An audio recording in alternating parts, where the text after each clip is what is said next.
Hi everyone, I'm Sarita, your one and only sci-fi diva. All right, today's episode, we're gonna be talking about things a lot different today. Usually I'm sharing with you whatever's on my mind sci-fi related. Well, not today. Today what's on my mind is being your own boss. So, without further ado, welcome to Boss Stories, Volume 1. All right, let's get started. So, one of the things I love about being my own boss is being able to create a culture I love. So I'm going to give you 3 tips that you need to create a culture you love with your business. All right. First tip. Hiring. As our dear friend Kevin O'Leary from Shark Tank always says, hire slow, fire fast. So when you're hiring, it's great to use job boards like Indeed or Snagajob, or even having a help wanted sign. All well and fine. But to me, one of the best ways you can hire is by an employee referral. Why is that?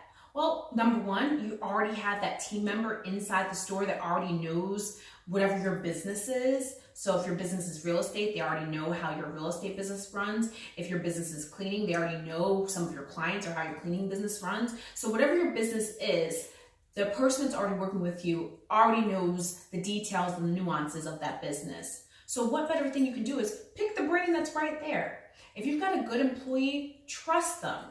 And not only that, but they'll be completely flattered by you asking their opinion. So what can you lose? You ask your employee's opinion, they're flattered. The employee has a friend that actually works the business and does a good job with you guys. Heck, everybody's wins. Your employee's flattered and you've got another great team member. Works for me. So remember, when being your own boss, hire slow, fire fast.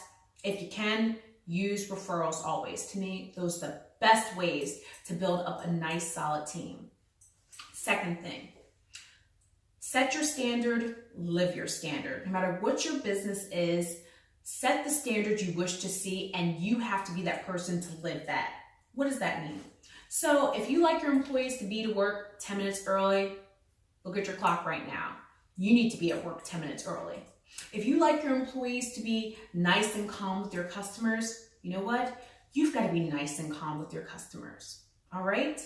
It's like dealing with children. You can tell your child all day long, wear your seatbelt. But if you're not wearing your seatbelt, what do you think they're going to do? Not wear their seatbelt.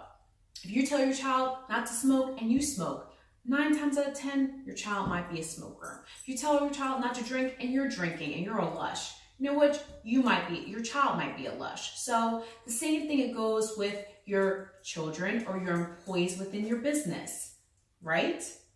If you want them to do something, you've got to do it yourself because no one's going to rep your business like you. Finally, constant affirmation. It's very easy in any relationship to find ways to criticize people, especially when you're talking about business needs, because we always say this, it's not personal, it's just business. Well, sometimes business can feel very personal, but you can use that, when I say personal, you can use that for your benefit as a pro. So instead of finding ways to tell your employee, you know what, I think you could have done that better. Well, you know what you tell them? You know what, I don't think you could have done it better. You handled that to the best of your ability. Thank you for being here. Thank you for being on time. Yes, I said thank them for being on time.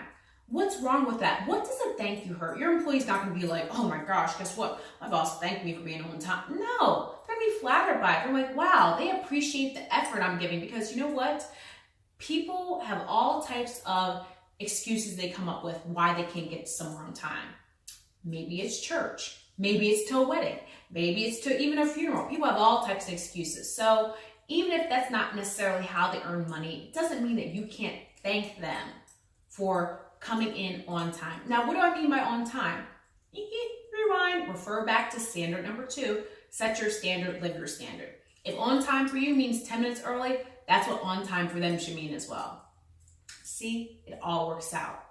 So, what did you think about my tips in creating a culture you love in my very first boss episodes? Let me know. Leave in the comments below. Do you have tips? Share them. How do you create a culture you love? Or if you had your own business, how would you create a culture you love? Don't forget, like, comment, subscribe. As always, I'm Sarita, your one and only Sci-Fi Diva. See you next time. Bye.